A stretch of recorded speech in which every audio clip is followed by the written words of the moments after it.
Hello everyone, কেমন আছো সকলে? আশা করি ভালো আছো। আর এখানে দেখতেই পাচ্ছ আমি নতুন একটা দুর্ঘটনা নিয়ে চলে এসেছি। হ্যাঁ, আর এটা হচ্ছে রসমালাই। চলো তোমাদের সাথে শেয়ার করি কিভাবে বানালাম। প্রথমে আমি 1 কাপ দুধ নিয়ে নিলাম, তার মধ্যে দিয়ে দিলাম বেকিং সোডা। এখন এটাকে চামচের সাহায্যে মিশিয়ে নিলাম, আর এর মধ্যে দেবো 1 চামচ ঘি, আর তার মধ্যে দেবো একটা ডিম। ডিমটাকে আমি ভালোভাবে ফেটিয়ে নিয়েছি। এখন ডিমটা দিয়ে হাত দিয়ে খুব ভালোভাবে মিশ্রণটাকে মেখে নেব। আর এটা যত ভালো মাখা হবে মিষ্টিটা তত সুন্দর তৈরি হবে। আর এই ভিডিওটা ছিল আমার অনেক আগের ঈদের টাইমে। আর সেই ঈদেই আমাদের ঘরে কি গান চলেছে সেটা শুনো। গান শুনে মনে চিৎ তো আমাদের লেগেছে।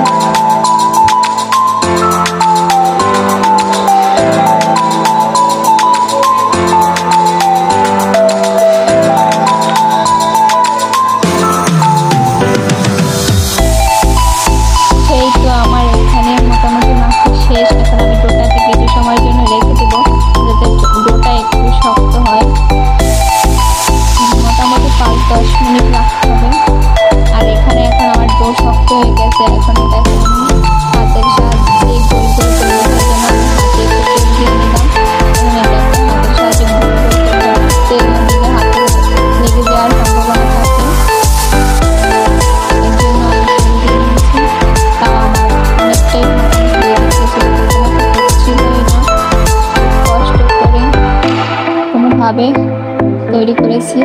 আমি এত এক্সপার্ট না, এই জন্য মানে যেরকম পেরেছি সেরকম তৈরি করেছি।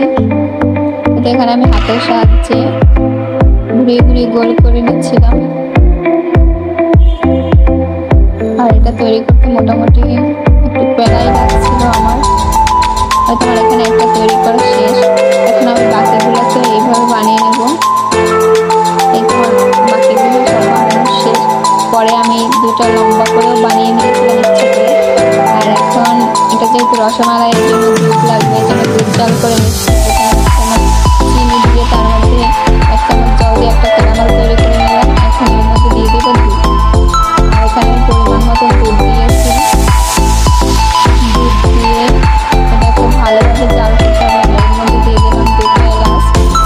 আর এখন দিয়ে দেবো পরিমাণ মতো চিনি। সব কিছু মিশ্রণ একসাথে জাল করবো। মোটামুটি দুধটা যখন ফুটে উঠবে তখন আমি মিষ্টিগুলো দিয়ে দেবো। এই তো আমি এখানে মিষ্টিগুলো সব কিছু দিয়ে দিলাম। যখন মিষ্টি দেওয়া হয়ে যাবে তখন আমি এটাকে ভালোভাবে ঢেকে দেবো। এটা ঢেকে তৈরি করতে হবে। এখন আমি একটু নেড়ে ছেড়ে দিচ্ছিলাম এখানে। আর দেওয়ার সাথে সাথেই মোটামুটি মিষ্টির চেহারা একদম চেঞ্জ হয়ে গিয়েছিল। এটা আমি প্রথমে একবার ঢেকে দিয়েছি। এখন আমি এটাকে দেখবো উঠিয়ে যে কেমন হয়েছে। আর এটার অবস্থা মোটামুটি টালমাটাল পড়ে যাচ্ছিল। আর আমার তো খুবই ভয় লাগছিল। এই যে আমি আবার কিছু সময় ঢাকা দিয়ে রেখেছিলাম। এখন আমি এটাকে উঠিয়ে দেখছি, এটার অবস্থা একদম মহামারী মারাত্মক হয়ে গেছে।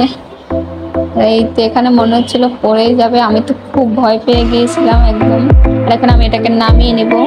এটা আমি এখানে নামিয়ে নিয়েছি। আর সত্যি কথা বলতে গাইজ, এটা আমার প্লেটে উঠানোর মতন সৎসাহস ছিল না, তাই আর আমি এটাকে প্লেটে উঠাইনি। তা এভাবেই ছিল। So guys, tata bye bye, take care.